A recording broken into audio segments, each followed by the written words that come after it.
Well, hello, welcome back. We are continuing with Mrs. Frisby and the Rats of NIMH, and we are on chapter 4. And we just met Jeremy the Crow. Okay, so chapter 4, Mr. Fitzgibbon's Plow. When Mrs.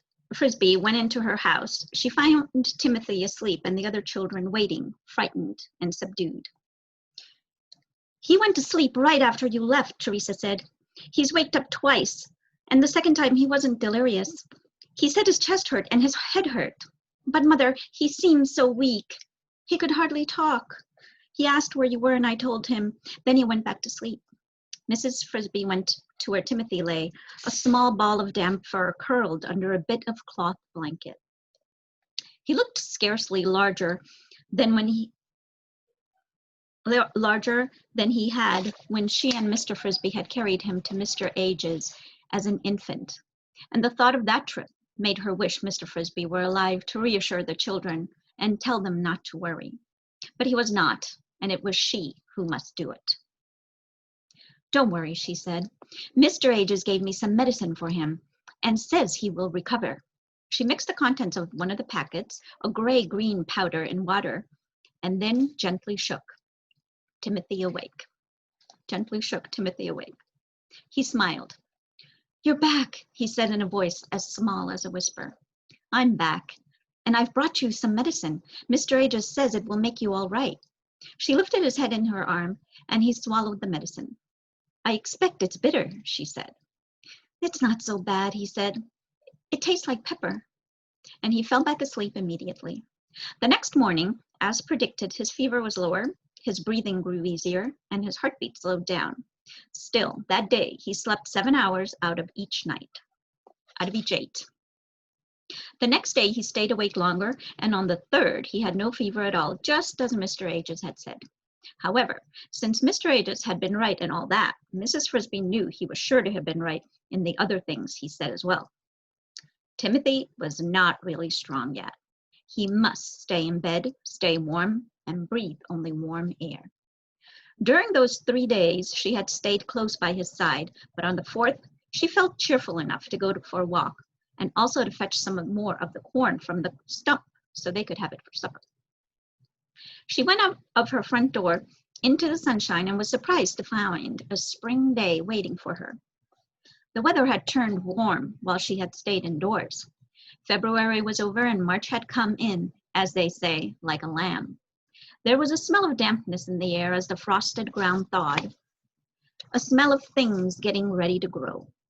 It made her feel even more cheerful than before, and she walked almost gaily across the garden. And yet, despite the fine warmth of the day, indeed, in a way, because of it, Mrs. Frisby could not quite get rid of the nagging worry that felt flickering in her mind. It was a kind of worry that if you push it out of this corner of your thoughts, pops up in another corner, and finally in the middle, where it has to be faced. It was the thought of moving day. Everybody knows that the groundhog comes up from the deep hole where he has slept away the winter, looks around, and if he decides that the cold weather is not over, goes back down to sleep for another 6 weeks. Field mice like Mrs. Frisby are not so lucky. When winter is over, they must move out of the garden and back to the meadow or the pasture. For as soon as the weather turns and warms up, Farmer Fitzgibbon's tractor comes rumbling through, pulling the sharp-bladed plow through the soil, turning over every foot of it. No animal caught in the garden that day is likely to escape alive, and all the winter homes, all the tunnels and holes and nests and cocoons are torn up. After the plow comes the harrow with its heavy creaking discs, and then the people with hoes and seeds. Not all of the field mice move into the garden for the winter, of course. Some find their way to barn lofts. Some even creep into people's houses and live under the eaves or in attics, taking their chances with mouse traps. But the Frisbys had always come to the garden, preferring the relative safety and freedom of the outdoors. Moving day, therefore, depends on the weather, and that is why a fine day set Mrs. Frisby worrying even as she was enjoying it. As soon as the frost was out of the ground, the plow would come, and that could mean as much as a month earlier or later, 1 year than the last. And the worry was this: if it came too soon, Timothy would not be able to move. He was supposed to stay in bed, and moving meant a long walk across the field of winter wheat, up and down the hills to the brook's edge, where the Frisbys made their summer home. Not only that, the home itself would be damp and chilly for the first few weeks, as summer homes always are, until early spring turned to late spring and the nights grew truly warm. This was something that Mrs. Frisby and the children did not ordinarily mind. Moving day, in fact, was normally a gay time, for it marked the end of the gray weather and the frost. It was like the beginning of a summer holiday. But this year, now that Mrs. Frisby had faced the problem, she did not see any answer except to hope that the day would not come too early. In another month, according to Mr. Ages, Timothy would be strong enough. Perhaps she was only borrowing trouble. One warm day, she told herself, does not make a summer. No, nor even a spring.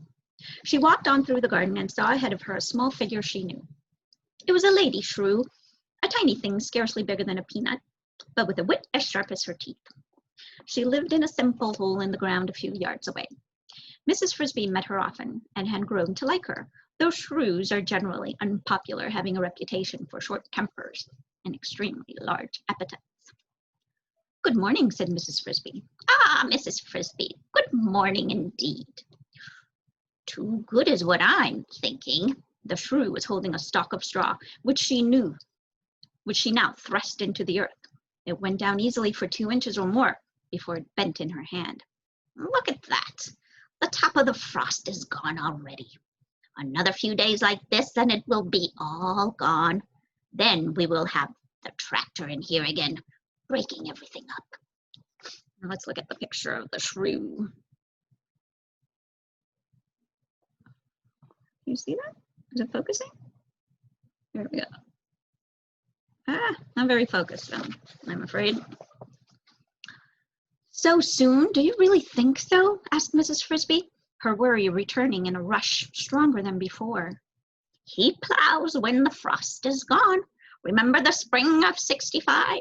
That year he plowed on the 11th day of March, and on Sunday at that. I moved down to the woods that night, nearly froze to death in a miserable hollow log, and that day came after a week of days just like this." Mrs. Frisby did remember it. Her family, too, had shivered through those chilly nights. For the fact was, the earlier moving day came, the colder the nights were going to be. "Oh dear," she said, "I hope it doesn't happen this year. Poor Timothy's too sick to move." "Sick, is he? Take him to Mr. Ages." "I've been myself, but he was too weak to get out the bed, and still is." "I'm sorry to hear that. Then we must hope for another frost, or that the tractor will break down. I wish someone would drive a tractor through his house and see how he likes it." So, muttering, the lady shrew moved off, and Mrs. Frisby continued across the garden. The remark was illogical, of course, for they both knew that without Mr. Gibbons' plow, there would be no garden to live in at all, and there was no way he could turn the earth without also turning up their homes. Or was there? What the shrew had said was meant to be sympathetic, but it was not helpful. It meant Mrs. Frisby realized that she too could see no solution to the problem. But that did not mean that there was none. She remembered something her husband used to say: "All doors are hard to unlock until you have the key." All right, she must try to find the key. But where? Whom to ask? And then, as if to make things worse, she heard a sound that filled her with alarm. It came across the fence in the farmyard, a loud, sputtering roar. It was Mr. Fitzgibbon starting his tractor. End of chapter 4.